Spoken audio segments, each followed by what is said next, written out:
Bismillahirrahmanirrahim. A'udzu billahi minasyaitonir rajim. Bismillahirrahmanirrahim. Assalamualaikum warahmatullahi wabarakatuh. Bismillahirrahmanirrahim. Alhamdulillahi rabbil alamin. والصلاة والسلام على أشرف الأنبياء والمرسلين وعلى آله وصحبه أجمعين. الحمد لله الذي أرسل رسوله بالهدى ودين الحق ليظهره على الدين كله ولو كره المشركون. أشهد أن لا إله إلا الله وأشهد أن محمدا عبده ورسوله. قال رب اشرح لي صدري ويسر لي أمري واحلل عقدة من لساني يفقه قولي. قالوا سبحانك لا علم لنا إلا ما علمتنا إنك أنت العليم الحكيم. اللهم صل على سيدنا محمد الفاتح لما أغلق والخاتم لما سبق ناصر الحق بالحق والهادي إلى صراطك المستقيم وعلى آله وصحبه حق قدره ومقداره العظيم. أما بعد. Bismillahirrahmanirrahim. Alhamdulillah. Pertama dan selamanya, marilah bersama-sama kita merafakkan kesyukuran kepada Allah Subhanahu wa taala. Kerana dengan izin dan limpah kurnianya, alhamdulillah, sekali lagi pada tengah hari yang mulia ini dapat bersama-sama kita berkumpul dan berhimpun. Walaupun keadaannya agak sedikit berubah, dipanggilkan norma baharu, alhamdulillah, tetapi masih diberikan kekuatan oleh Allah Subhanahu wa taala untuk bersama-sama kita berkumpul dan berhimpun di dalam sebahagian daripada majlis-majlis ilmu ataupun kita panggilkan majlis zikrullah.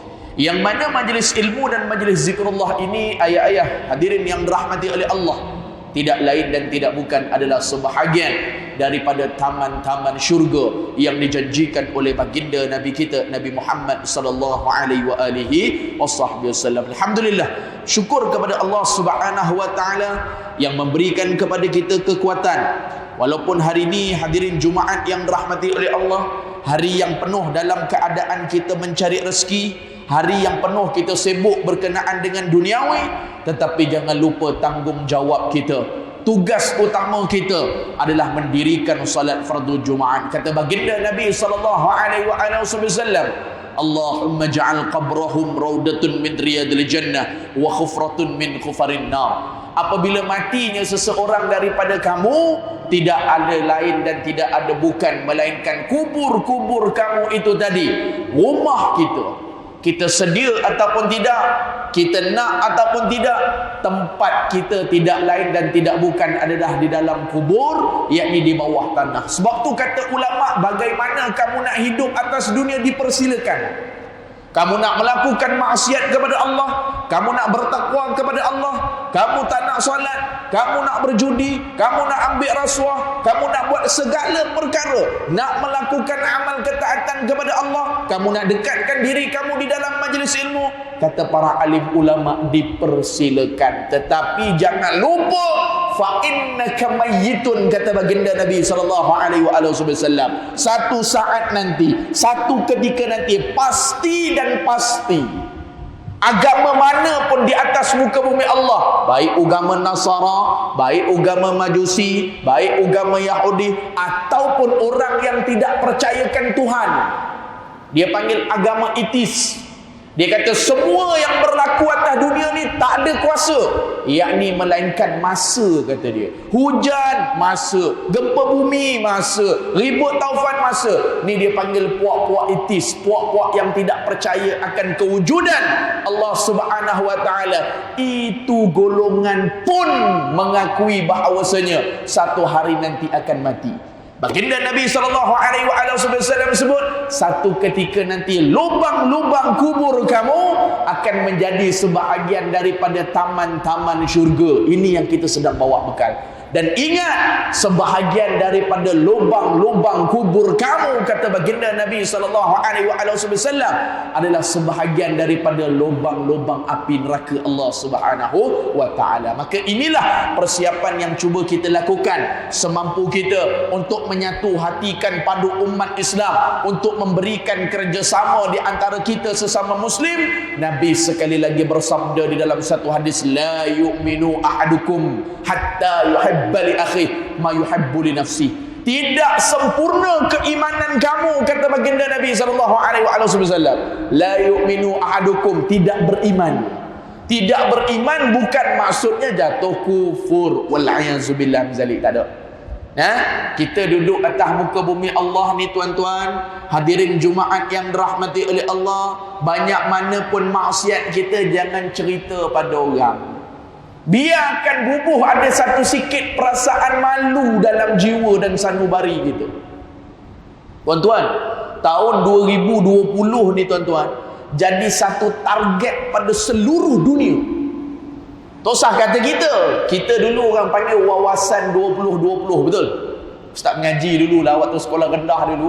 Ternanti-nanti wawasan 2020. Maksudnya apabila tiba 2020 ni, satu nombor yang begitu cantik ni, semua negara ada target masing-masing. Maksudnya target ke arah pembangunan, target ke arah sahsiah, target ke arah akhlak. Tetapi Allah Subhanahu wa Ta'ala lebih mengetahui. Betul? Innama amruhu idza arada syai'an an yakula lahu kun fayakun. Aku nak buat apa, aku punya pasal. Aku nak buat apa, jadi. Tahun 2020 ni kalau ikut perancangan kita, ikut kita punya target, Allahumma salli ala sayyidina Muhammad, macam-macam kita nak buat. Nah, daripada sudut kemajuan, daripada sudut macam-macam Ustaz sebut tadi. Tetapi Allah Ta'ala lebih berhak mengatur kehidupan kita. Nah, kita tengok dengan wabak pandemik COVID-19. Allahu Akbar. Nah, sebut COVID-19 ni 2019 asalnya, 19 tu belakang tu. Nah, tapi kita kecoh pada Februari, Mac 2020. Sampai sekarang belum settle lagi. Tuan-tuan tengok masuk tadi, Allahumma salli ala sayyidina Muhammad. Nah, macam nak masuk mana tuan-tuan? Dengan ada anggota polisnya. Tapi kita kena bagi bantuan kepada mereka, bagi kerjasama. Kalau tanya pada mereka, mereka pun tak nak buat. Tanya AJK masjid tu, nak tembak-tembak suara, ustaz, leceh lah ustaz. Ni rumah Allah, orang nak masuk. Tapi ini SOP-nya, kena ikut.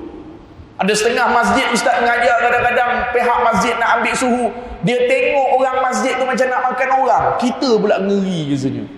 Nah, Allah marahnya dia dah. Ini SOP tuan-tuan, kena ikut. Nah, kita kena bagi kerjasama. Tuan-tuan tengok, Allahumma salli ala sayyidina Muhammad, baru-baru ni 2 minggu ke 3 minggu lepas berlaku letupan pula di Lubnan, kita silap ustaz, di Beirut. Ni selang 3 hari 4 hari ni pula di Abu Dhabi pula. Allahumma salli ala sayyidina Muhammad. Inilah ujian yang Allah Ta'ala nak tunjuk pada kita. Jangan nampak ujian berbentuk keburukan. Ada orang diberikan ujian oleh Allah daripada bentuk kesenangan.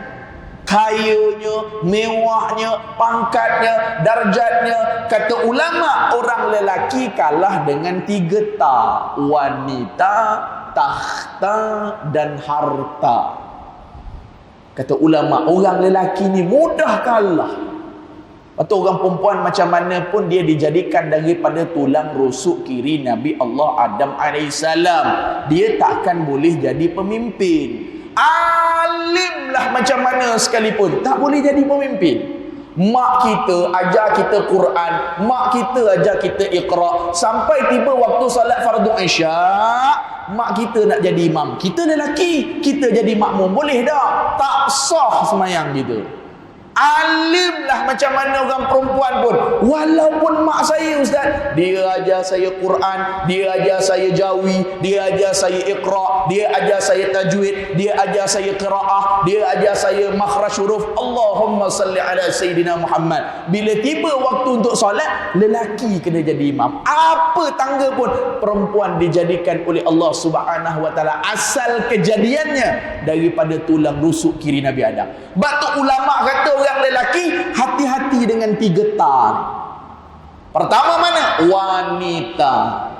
Dan ada pendapat ulama yang lain mengatakan bahawasanya orang yang hebat ada 2 orang wanita duduk di belakangnya. Kalau tuan-tuan pergi tanya orang hebat-hebat, tak kira lah pemimpin ke, ulama ke, tak kira lah siapa-siapa pun, tuan-tuan tengok orang yang hebat di belakang dia siapa? 2 orang perempuan ni. Tak ibu dia, isteri dia. Ni 2 orang ni hebat. Yang jadi bantuan, yang jadi support kepada dia. Syekh Qadir Al-Jailani, ulama segala ulama, hebatnya mak dia. Sampaikan bapak dia ni tadi datang berjumpa dengan Syekh Qadir Al-Jailani, aku nak nikahkan kau dengan anak aku, kata bapak mertua kepada Syekh Qadir Al-Jailani, ulama kepada segala ulama. Ya Allah, ya Rabbi, ya Karim, aku ni tak punya apa-apa. Tak apa, kau tak punya apa-apa pun tak apa, anak aku pun ada kekurangannya. Maka kata Syekh Qadir Al-Jailani, apa dia kekurangannya? Anak aku, yang aku nak nikahkan kau dengan anak aku ni tadi, pertama matanya buta, yang kedua punya mulutnya bisu, yang ketiga telinganya peka. Allahumma salli ala Sayyidina Muhammad. Kalau kita nak kahwin orang perempuan tu buta, pekak, bisu, taubatlah home tuan-tuan, cari lain. Tapi nak ceritanya tak apalah, sebab ketaatan kepada kedua ibu bapanya. Nikahlah tuan-tuan. Malam pertama mak mertua, ayah mertua kata tafaddal, masuklah bilik. Dah menikah dah, ni beres dah, tak ada apa dah. Masuk tuan-tuan, terkejut tengok, kata buta, tak buta. Kata pekak, aku cakap boleh dengar. Kata bisu, aku cakap boleh respon. Keluar daripada bilik, wahai bapak mertuaku, sebelum aku nikah dengan perempuan ni, kau cakap anak engkau ni tadi buta, pekak, bisu. Aku masuk dalam bilik nak bergurau lah, nak beramah mesra lah, moga dah lagi bini, moga suami isteri dah kan. Nah, boleh dah tak? Betul, anak aku pekak. Mana pekak? Yang pertama, tak pernah mendengar perkara-perkara maksiat. Mana buta? Anak aku tak pernah lihat munkar. Mana bisu? Anak aku tak pernah memperkatakan benda-benda yang lara, benda yang sia-sia. Subhanallah. Maka itulah terbit keluarga yang bahagia. Baldatun tayyibatun wa rabbul ghafur, Allah Ta'ala sebut dalam Quran. Kalau kita pergi majlis kahwin, majlis kahwin ni lama dah tak ada dah kan, daripada bulan berapa itu lama tak pergi kenduri kahwin. Biasa kalau pergi kenduri kahwin ni, ustaz ataupun imam akan doakan satu doa kepada pasangan mempelai tu. Nah, Rabbana hablana min azwajina wa dhurriyyatina qurrata a'yun waj'alna lil muttaqina imama. Tambah lagi Rabbana rabbij'alni muqimas salah wa min dhurriyyatina wa taqabbal doa lagi. Dan ada satu ayat yang Allah Ta'ala turunkan dalam Al-Quran, minta keluarga itu diberikan keluarga yang mawaddah, minta keluarga itu diberikan keluarga yang sakinah, dan minta keluarga itu diberikan keluarga yang warahmah, diberikan keberkatan mawaddah, warahmah, sakinah. Sebab tu akhirnya terkejutlah Syekh Qadir Al-Jailani ni. Rupa-rupa kehebatan seorang lelaki ini tadi tergantung kepada 2 orang wanita yang duduk di belakangnya. Yang pertama isteri, yang kedua ibunya. Tapi orang lelaki juga boleh rosak dengan wanita.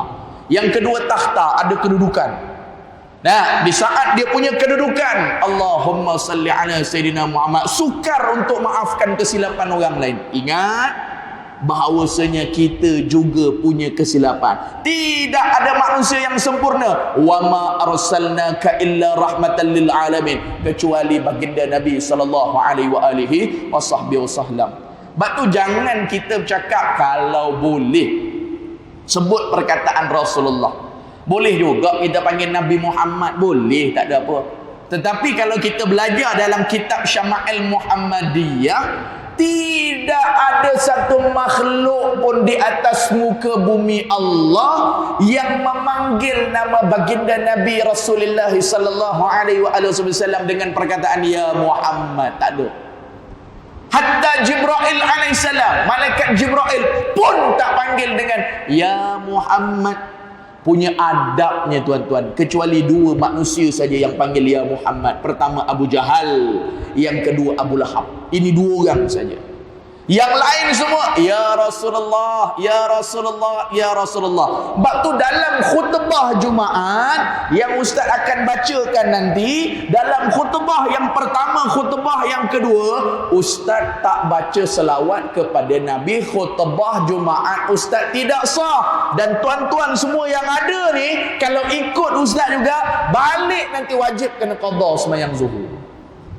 Sebab tu nak jadi khutbah ni kena tahu rukun dia. Dalam solat tahiyat akhir tuan-tuan baca selawat, tak dengar dekat telinga tuan-tuan, sembahyanglah, solatlah 100 tahun pun takkan sah sama sekali.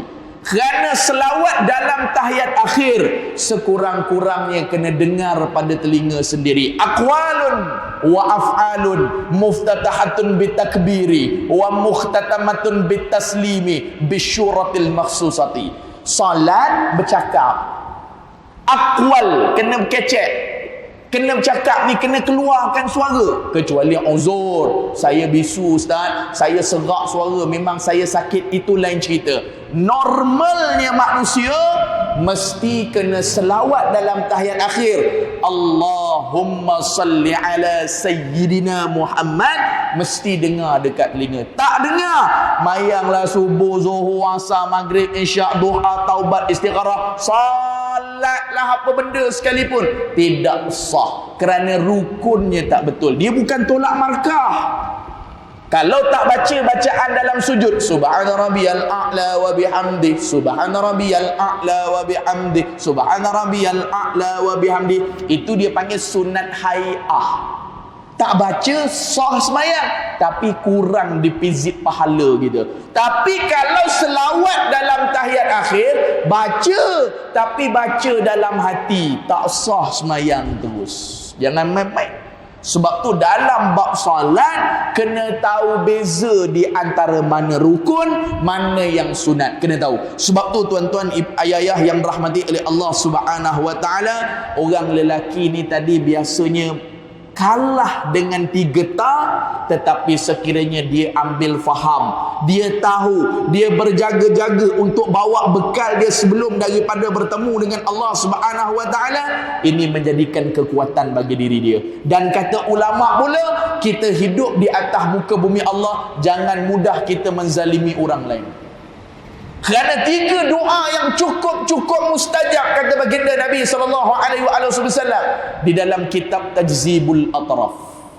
Dalam bab hadis ni, 3 doa, 3 golongan yang kalau dia doa ni tadi tuan-tuan yang rahmati oleh Allah, tidak ada hijab, tidak ada sangkut, tidak ada roblok, tidak ada, direct kepada Allah Subhanahu wa taala. Yang pertama, golongan doa orang yang dalam keadaan musafir, ada masafatil qasri, ada jarak 2 marhalah, maka diangkatkan tangan kepada Allah untuk meminta keampunan kepada Allah, minta supaya Allah taala murahkan rezeki dia, minta supaya Allah Subhanahu wa taala berikan kebaikan dunia dan akhirat kepada dia. Doa orang musafir. Yang kedua, doa orang yang dizalimi. Maka dia dizalimi apa bentuk sekalipun, barangkali di rumah dia, barangkali di pejabat dia, barangkali melalui kepimpinannya, apa sahaja, jangan kita bertindak di luar keterbatasan kita, maka kita ada doa. Sebab tu orang Yahudi Nasara dia takut dengan umat Islam bila umat Islam tadah tangan. Ni, minta tadah tangan kepada Allah ni tuan-tuan, orang-orang Yahudi cukup takut. Allahumma a'izzal Islam wal muslimin, Allahumma a'izzal Islam wal muslimin, ya Allah berikan keampunan, lindungkan puak-puak muslimin. Ni doa ni tuan-tuan yang rahmati oleh Allah, cukup gentar, kerana kata baginda Nabi SAW, doa orang mukmin ni umpama senjata, umpama pedang, umpama pistol, machine gun dan sebagainya. Dia boleh merobohkan satu-satu perkara dengan doa daripada bantuan oleh Allah Subhanahu wa taala. 2, dan yang ketiga, doa daripada seorang ibu dan bapa. Maka siapa yang ada ibu, siapa yang ada bapa ketika ini, pergilah minta doa kalian kepada kedua orang tua kalian. Kerana kata ulama, doa kedua orang tua kalian tiada hijab di sisi Allah Subhanahu wa taala. Lepas tu ustaz waktu satu ketika duduk bersama dengan Syekh Nuruddin Al-Banjari. duduk bersama dengan orang-orang alim. Dia kata hari ni ramai daripada kalangan penuntut ilmu, ramai hari ni daripada kalangan masyarakat kita minta doa kepada para alim ulama. Bagus, kata dia, tak salah pergi jumpa orang alim ni, pergi jumpa orang alim, tak salah. Tetapi kadang-kala kita terlupa, kita terleka, ada doa yang lebih mustajab daripada doa seorang ulama. Mana dia? Doa seorang ibu dan ayah kita. Sebab tu kata Nabi SAW, orang yang mendoakan kepada kedua ibu bapanya tidak akan jatuh miskin. Orang yang habis daripada solatnya mendoakan kebaikan kedua ibu bapanya. Ibu saya dah mati ustaz, ayah saya dah mati ustaz, doa cara dah mati. Ustaz, mak ayah saya masih hidup lagi, doa cara masih hidup. Allahumma ighfir lana zunubana wa liwalidina warhamhum kama rabbawna sighara wa li jami'il muslimina wal muslimat. Doa kebaikan mak ayah kita. Dialah yang mengandungkan kita 9 bulan 10 hari. Kita takkan boleh lawan mak kita punya pengorbanan. Sebab tu didatangi oleh seorang sahabat baginda Nabi sallallahu alaihi wasallam, ya Amirul Mukminin, ya Rasulullah, aku semalam baru berkahwin. Maksudnya aku ada isteri lah.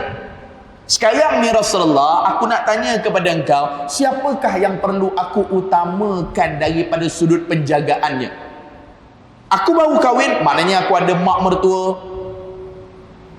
aku ada ibu kandung, aku ada ayah. Siapa yang perlu aku utamakan? Baginda Nabi SAW jawab, engkau ada mak engkau tak?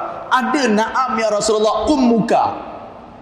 Kemudian yang kedua, siapa dia Rasulullah? Ummuka. Ketiga, ummuka. Yang keempat, ummuka. 4 kali baginda Nabi SAW sebut orang perempuan, yakni ibu kita, pengorbanannya begitu besar. Kenapa Rasulullah sebut 4 kali? Pertama, ibu kita mengandungkan kita 9 bulan 10 hari. Yang kedua, ibu kita melahirkan kita. Ketika sakitnya itu tadi, rankingnya jatuh sikit bawah daripada sakit mati. Ada 2 sakit yang terbesar kata Rasulullah. Pertamanya sakaratul maut. Yang ketiganya adalah apa tuan-tuan yang rahmati oleh Allah? Sakit melahirkan. Yang ketiga, kenapa Rasulullah ulang ummuka, ummuka, ummuka? Ibu kita yang menyusukan kita 9 bulan 10 hari. Boleh jadi sampai 2 tahun ibu kita menyusukan kita. Dan yang keempat tuan-tuan yang rahmati oleh Allah, kenapa baginda Nabi SAW sebut 4 kali?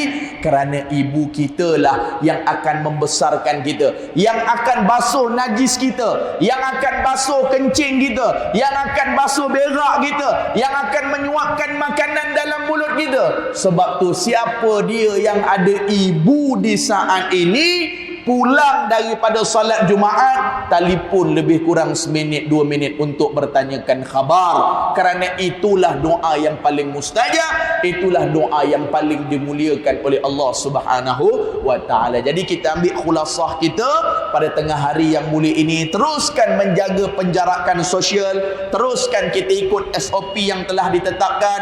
Alhamdulillah hari ini kita memakai mask. Alhamdulillah anak-anak kita memakai mask. Kerana apa? Kerana hari ini terus di compound 1000 dan masuk di dalam mahkamah. Begitu juga pesan kepada isteri kita, pesan kepada anak-anak kita lelaki perempuan, jaga aurat mereka. Kerana ada yang lebih menilai di mahkamah Allah Subhanahu wa taala, siapa dia yang tak menutup aurat akan ada satu api neraka yang akan membakarkan orang yang sengaja menutup aurat di atas muka bumi Allah Subhanahu wa taala. Orang buka aurat cukup Allah Subhanahu wa taala murka. Jadi tuan-tuan yang rahmati oleh Allah, insya-Allah ada rezeki nanti kita sambung kuliah kita pada masa akan datang. Segala yang baik itu datang daripada Allah, yang salah dan silap itu datang daripada ustaz. Insya-Allah mudah-mudahan kita bertemu lagi pada kuliah yang akan datang. Aqulu qauli hadza wa nastaghfiruka wa natubu ilaik. Bismillahirrahmanirrahim. Alhamdulillahirabbil alamin. Wassalatu wassalamu ala asyrafil mursalin wa ala alihi washabbihi ajmain. Allahumma zidna wa la tankusna wa akrimna wa la tuhinna wa atina wa la tahrimna wa asirna wa la tusir alaina wardina عنا وارض عنا يا مولانا دعوهم فيها سبحانك اللهم وتحيتهم فيها سلام وآخر دعوهم الحمد لله رب العالمين. السلام عليكم ورحمة الله وبركاته.